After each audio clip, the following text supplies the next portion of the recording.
फैजाबाद वाले हैं।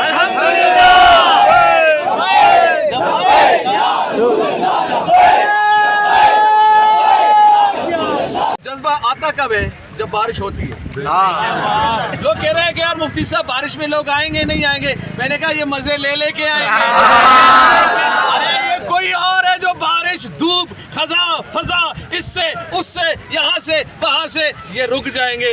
ये इनको जब रोकते हैं ना ये और आगे बढ़ने की तरफ इंशाअल्लाह कौम बेहतरीन अंदाज में आएगी। आपको ये जो बारिश के कतरे नजर आ रहे हैं ना, ऐसे बारिश के कतरों की तरह खत्मे नबूवत के दीवाने आएंगे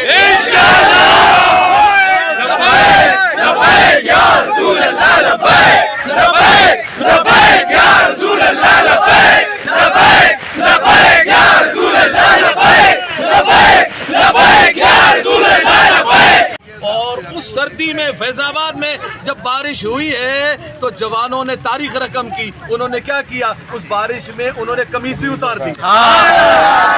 सर्दी से डरा रहे थे, वो सर्दी से डरा रहे थे। हमने डर की आंखों में आंखें डाल के बता दिया हम डरने वाले